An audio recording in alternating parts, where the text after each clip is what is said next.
Out of the ashes of the UEFA Cup rose the UEFA Europa League, and Europe's newest competition has now concluded its maiden voyage after a series of fireworks, drama, shocks and champagne.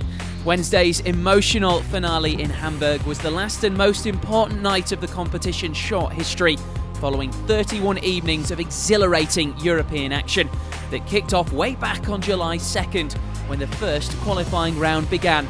10 months and 10 days later, Fulham and Club Atletico de Madrid faced off in Germany to conclude a quite sensational campaign. It's been a season that will be remembered for many reasons. Not least of those is the fall of the favourites. There's been more than one side considered odds-on for glory in this season's competition, but time and time again, fate has contrived to throw up something spectacular. Reigning UEFA Cup champions Shakhtar Donetsk were naturally expected to feature in the closing stages of the competition after failing to find success in Champions League qualifying, and their group stage displays only served to back up their reputation.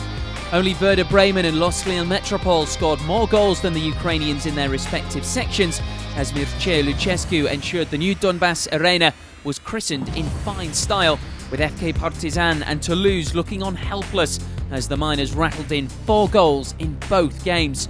But they, like many others, fell victim to the Fulham FC fairy tale. The English side surprised many by eliminating Shakhtar with a 2-1 win at Craven Cottage, followed up by this vital Breda Hangeland goal in an eventual 1-1 draw in Ukraine.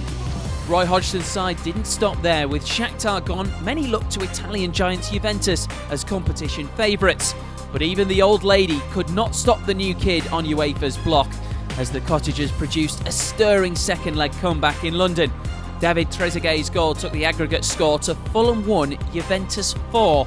But the sending off of World Cup winner Fabio Cannavaro after the hosts had equalised on the night reignited Fulham hopes.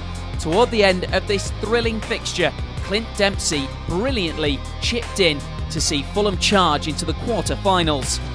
The Europa League's other giant killers are a big name themselves, Club Atletico de Madrid. But even a club with the tradition of Los Colchoneros went into their semi-final with European giants Liverpool as definite underdogs. If that was the case, no one told former Manchester United man Diego Forlan.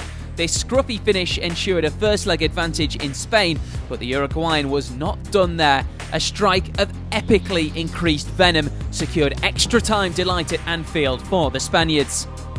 It's clear that club teams across the continent ran with the UEFA revolution that is the Europa League, and they were not the only ones. Supporters responded to the re-energised tournament with attendances increased sizably over the numbers present at games during the final season of the UEFA Cup. Impending defeats, unconquerable odds, and 1 or 2 volcanic ash clouds couldn't stop supporters racking up the miles. And for an example of just what this competition has meant to the fans, we need look no further than the final itself. The host city of Hamburg was awash with colour outside the Hamburg Arena before kick-off, and then inside it as Europe awaited the discovery of the competition's historic first winners. In the end, it was Atletico soaked in glory at the final whistle. Diego Forlan's winner late in extra time, securing a guaranteed place in the group stage of next season's competition. That is their prize, along with a beautiful trophy and 1,000 indelible memories. I'm still out there playing and scoring goals, and that's what I like to do. We didn't start very well in this competition, but the team has played some incredible matches recently, and tonight we won the cup. It's incredible.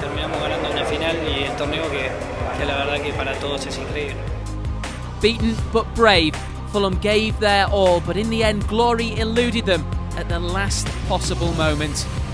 Start for another, it's been a great 2 years at the club. Qualifying last season for this competition, and obviously, I'm sure not many people would have backed us to get to the final this year. And it's been a great journey. We've loved every minute of it, and it's just a shame, that we couldn't go on and experience everything of winning the trophy. But I'm sure in days, months to come, that we'll look back with a lot of pride for reaching here in the first place. That's it then. Club Atletico de Madrid's victory is in the history books, and so is season 2009-10 of the Europa League. The wildest of rides is at an end, but the competition will of course return next season. You have got to be on board. And of course, right here at UEFA.com, You won't miss a thing.